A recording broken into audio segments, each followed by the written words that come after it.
তোমরা বর্তমানে কিন্তু ইওনো এসবিআইয়ের নতুন আপডেটের মাধ্যমে বর্তমানে ইওনো এসবিআইতে ফার্স্ট টাইম আপনি কীভাবে রেজিস্ট্রেশন করবেন তার স্টেপ বাই স্টেপ প্রসেস কিন্তু আপনাদের দেখিয়ে দেবো। যাদের এসবিআই ব্যাংকের অ্যাকাউন্ট রয়েছে এবং যারা কিন্তু ফার্স্ট টাইম ইওনো এসবিআইতে রেজিস্ট্রেশন করতে চাইছেন তারা কীভাবে রেজিস্ট্রেশন করবেন, রেজিস্ট্রেশন করার পর তারপরে আপনি লগ ইনটা কীভাবে করবেন তার স্টেপ বাই স্টেপ প্রসেস কিন্তু এই ভিডিওতে আপনাদের লাইভ দেখিয়ে দেবো। এবং যদি আপনার কাছে ডেবিট কার্ড না থেকে থাকে সেক্ষেত্রে আপনি কীভাবে আপনি ইওনো এসবিআই রেজিস্ট্রেশন করবেন সেটাও কিন্তু এই ভিডিওতে আপনাদের জানিয়ে দেবো।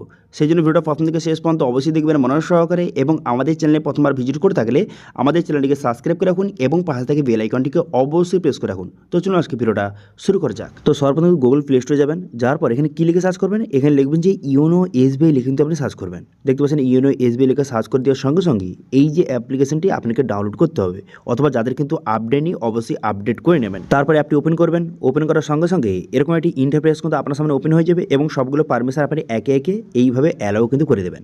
করে দেওয়ার পর তারপর আপনি কী করবেন, এখানে কিন্তু আপনাকে ল্যাঙ্গুয়েজটা আপনাকে প্রথমে সিলেক্ট করতে হবে। তো সেই জন্য আপনি কী করবেন, এখান থেকে ইংলিশ যে ল্যাঙ্গুয়েজটা এখান থেকে আপনি সিলেক্ট করবেন। তো সেক্ষেত্রে সমস্ত বিষয়টা আপনি বুঝতে পারবেন, ঠিক আছে। তো সেই জন্য আপনি কী করবেন, এখানে ইংলিশ ল্যাঙ্গুয়েজটা আপনি সিলেক্ট করে নেওয়ার পর আপনি কী করবেন, এখানে পসিড বাটনে ক্লিক করবেন। পসিড বাটনে ক্লিক করে দেওয়ার সঙ্গে সঙ্গে নেক্সট পেজ কিন্তু আপনার সামনে এইভাবে ওপেন হয়ে যাবে। এরপর আপনি কী করবেন, লেটস গেট স্টার্টেড এই অপশানে ক্লিক করবেন। এই অপশানে ক্লিক করে দেওয়ার সঙ্গে সঙ্গে নেক্সট পেজ আপনার সামনে এইভাবে ওপেন হয়ে গেল। এরপর আপনি কী করবেন, এখানে রেজিস্টার অপশানে ক্লিক করবেন। যেহেতু আপনি ফার্স্ট টাইম করছেন সেই জন্য কিন্তু আপনি রেজিস্টার অপশানে ক্লিক করে এখানে আপনি অ্যালাউ করে দেবেন। অ্যালাউ করে দেওয়ার পর তারপর আপনি কী করবেন, আপনার যে মোবাইল নাম্বারটা আপনার সিমটা কিন্তু আপনাকে সিলেক্ট করতে হবে। তো সেই জন্য আপনার সিমটা এখান থেকে সিলেক্ট করে নেবেন।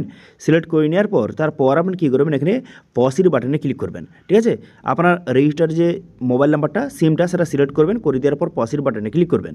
পসিড বাটনে ক্লিক করে দেওয়ার সঙ্গে সঙ্গে তারপরে এইভাবে লোডিং হবে। লোডিং হয়ে যাওয়ার পর নেক্সট পেজ কিন্তু আপনার সামনে ওপেন হয়ে যাবে। একটু ওয়েট করবেন, এইভাবে কিন্তু লোডিং হচ্ছে দেখতে পাচ্ছেন।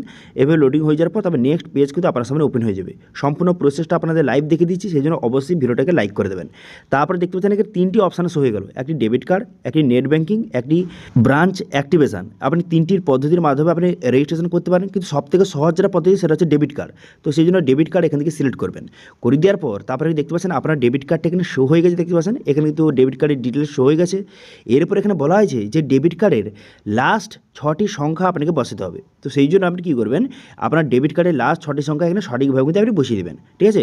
এবার যদি ডেবিট কার্ড আপনার কোনো কারণে না থেকে থাকে সেক্ষেত্রে কিন্তু আপনি ব্রাঞ্চ অ্যাক্টিভেশন অপশানে ক্লিক করে আপনি ব্রাঞ্চে গিয়েও করতে পারেন, অথবা নেট ব্যাঙ্কের মাধ্যমেও আপনি ইওনো এসবিআই রেজিস্ট্রেশন করতে পারেন প্রথমবারের জন্য। তো আমার কাছে ডেবিট কার্ড রয়েছে, সেই জন্য ডেবিট কার্ড এখান থেকে সিলেক্ট করে আমি ডেবিট কার্ডের লাস্ট 6টি সংখ্যা বসিয়ে দিলাম, এবং এখানে ডেবিট কার্ডের যে এটিএম পিনটা সেটা কিন্তু আপনাকে বসিয়ে দিতে হবে, ঠিক আছে। আপনার ডেবিট কার্ডের যে 4 সংখ্যার যে এটিএম পিনটা রয়েছে সেটা আপনি এখানে সঠিকভাবে কিন্তু বসিয়ে দেবেন। বসিয়ে দেওয়ার পর আপনি কী করবেন, এখানে পসিড বাটনে ক্লিক করবেন। পসিড বাটনে ক্লিক করে দেওয়ার সঙ্গে সঙ্গে এইভাবে লোডিং হবে। লোডিং হয়ে যাওয়ার পর নেক্সট পেজ কিন্তু আপনার সামনে ওপেন হয়ে যাবে। এরপর আপনি কী করবেন, এখানে ভালো করে পড়ে নেবেন, ভালো করে বিষয়টা পড়ে নেবেন। পড়ে নেওয়ার পর টার্ম অ্যান্ড কন্ডিশন এখানে ঠিক চিহ্ন মারবেন, দেখতে পাচ্ছেন এখানে টার্ম অ্যান্ড কন্ডিশন ঠিক চিহ্ন মেরে দেবেন। ঠিক চিহ্ন মেরে দেওয়ার পর তারপর আপনি কী করবেন, তারপরে আপনি নেক্সট বাটনে ক্লিক করবেন। নেক্সট বাটনে ক্লিক করে দেওয়ার সঙ্গে সঙ্গে নেক্সট পেজ কিন্তু আপনার সামনে ওপেন হয়ে যাবে। তো দেখতে পাচ্ছেন নেক্সট পেজ আপনার সামনে ওপেন হয়ে গেল। এরপর কিন্তু আপনাকে 6 সংখ্যার একটি এমপিন কিন্তু আপনাকে সেট করতে হবে। এই এমপিনটা কিন্তু খুবই গুরুত্বপূর্ণ, কারণ এই এমপিনের মাধ্যমে আপনি পরবর্তী সময়ে আপনি লগ ইন করতে পারবেন। সেই জন্য কিন্তু 6 সংখ্যার একটি এমপিন বসিয়ে নেবেন, এবং সেই এমপিনটা পুনরায় কিন্তু আপনাকে বসিয়ে নিতে হবে। এমপিনটা বসিয়ে নেওয়ার পর পুনরায় কিন্তু এমপিনটা এখানে কনফার্ম করে দেবেন। কনফার্ম করে দেওয়ার পর তারপরে আপনি পসিড বাটনে ক্লিক করবেন। পসিড বাটনে ক্লিক করে দেওয়ার সঙ্গে সঙ্গে তারপরে নেক্সট পেজ কিন্তু আপনার সামনে দেখতে পাচ্ছেন এইভাবে ওপেন হয়ে গেল, এবং দেখতে পাচ্ছেন কংগ্রাচুলেশন, আপনার কিন্তু এমপিনটা এখানে সাকসেসফুলিভাবে যে জেনারেট কিন্তু হয়ে গেল, ঠিক আছে। এরপর আপনি কী করবেন, এরপর এখানে পসিড বাটনে ক্লিক করবেন। দেখতে পাচ্ছেন এখানে পসিড বাটন দেওয়া রয়েছে, এই পসিড বাটনে ক্লিক করবেন। পসিড বাটনে ক্লিক করে দেওয়ার সঙ্গে সঙ্গে তারপরে এখানে বলা হয়েছে যে বায়োমেট্রিক ফিঙ্গারপ্রিন্ট কিন্তু আপনাকে অ্যাড করতে বলছে। এবার আপনি কী করবেন, এখানে বায়োমেট্রিক যদি আপনি অ্যাড করতে চান সেক্ষেত্রে আপনি কী করবেন, এখানে এনেবল বায়োমেট্রিক অপশানে ক্লিক করে এখানে বায়োমেট্রিক অ্যাড করতে পারেন, অথবা যদি আপনি স্কিপ করতে চান আপনি সেক্ষেত্রে আপনি স্কিপ অপশানে ক্লিক করে এখান থেকে স্কিপ আপনি করে দিতে পারেন। কিন্তু আমার বর্তমানে আমি অ্যাড করতে চাই, সেই জন্য কিন্তু আমি এনেবল অপশানে ক্লিক করে এখানে বায়োমেট্রিক দেখতে পাচ্ছেন অ্যাড কিন্তু এইভাবে করে নিলাম, ঠিক আছে। আপনারা কিন্তু চাইলে বায়োমেট্রিক অ্যাড করে নেবেন, সেক্ষেত্রে পরবর্তী সময় লগ ইন করতে সুবিধা হবে আর কি। তো দেখতে পাচ্ছেন বায়োমেট্রিকটা অ্যাড হয়ে গেল, কংগ্রাচুলেশন। এরপর একটু ওয়েট করবেন, অটোমেটিক কিন্তু আপনাকে ড্যাশবোর্ডে কিন্তু নিয়ে চলে যাবে। একটু ওয়েট করবেন, তারপরে কিন্তু সরাসরি সরাসরি আপনাকে ড্যাশবোর্ডে দেখতে পাচ্ছেন এইভাবে নিয়ে চলে এলো। এরপর পারমিশন আপনি অ্যালাউ করে দেবেন।